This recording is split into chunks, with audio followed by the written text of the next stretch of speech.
Question number 10th. F of x equals to x plus 1 if x is greater than equals to 1, x square plus 1 if x less than 1.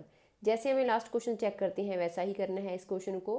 Discontinuity का point check करना है. Case बना लेते हैं सबसे पहले x greater then 1, x less than 1 और x equals to 1.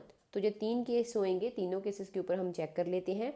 सबसे पहले हमें पता है x c के इक्वल लेंगे हम और c बिलोंग कर रहा है रियल नंबर्स. रियल नंबर्स के ऊपर ही हम क्या कर रहे हैं, इनकी कॉन्टिन्यूटी और डिसकॉन्टिन्यूटी चेक कर रहे हैं. तो सबसे पहले केस लेंगे हम c की वैल्यू लेस देन 1, क्योंकि x c के इक्वल है तो c लेस देन 1 वाला केस लेंगे. अब हम फंक्शन चूज़ करेंगे. फंक्शन डिसाइड करते हैं कि कौन सा फंक्शन होगा. c की वैल्यू अगर लेस देन 1 है, x की वैल्यू अगर लेस देन 1 है तो फंक्शन चूज़ करेंगे एक्स स्क्वेयर प्लस 1. अब f ऑफ c के लिए फंक्शन क्या हो जाएगा, c स्क्वेयर प्लस 1. अब इसके लिए लिमिट भी चेक कर लेते हैं. Limit x approaches to c, function of x limit x approaches to c function है x square plus 1. x c को अप्रोच कर रहा है तो x की जगह पे पुट कर देते हैं c, तो c square plus 1.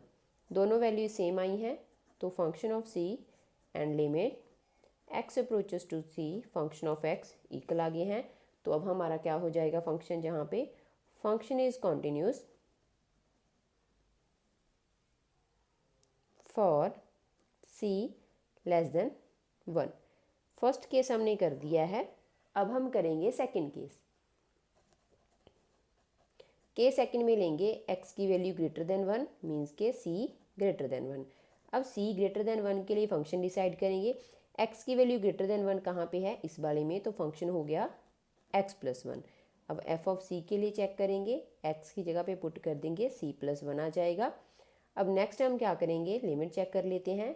Limit x approaches to c function of x, तो limit x approaches to c function है x प्लस 1. x c को अप्रोच कर रहा है तो x की जगह पे आ जाएगा c प्लस 1.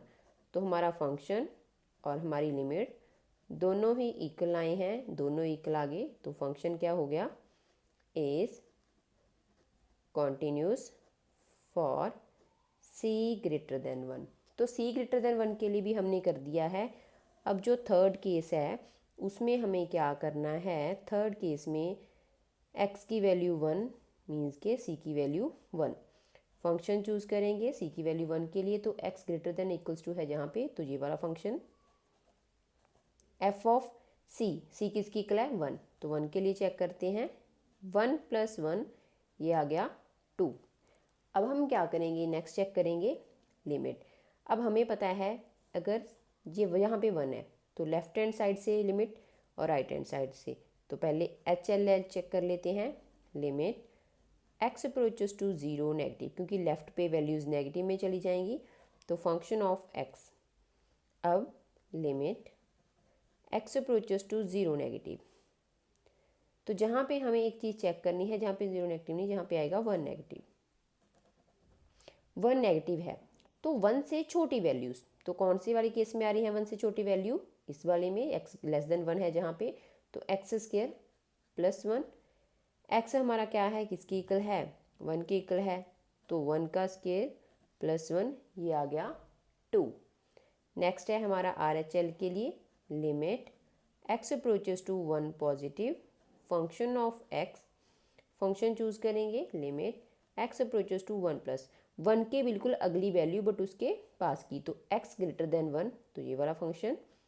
x हमारा 1 की इक्वल है तो 1 प्लस 1 किसकी इक्वल आ गया 2 के. तो हमारा फंक्शन LHL RHL तीनों इक्वल आए हैं, तो हम लिख सकते हैं f of c equals to LHL और RHL. तो function is continuous for every r और c इक्वल्स टू 1 के लिए. तो फंक्शन हमारा कॉन्टिन्यूस हो गया है. तो हम जहाँ पे अगर आपने एक लाइन लिखनी है तो लिख सकते हो कि जहाँ पे नो पॉइंट ऑफ डिसकॉन्टिन्यूटी आया है, क्योंकि तीनों ही हमारे क्या हैं, कॉन्टिन्यूस हैं. यही हमें क्वेश्चन में फाइंड करना था.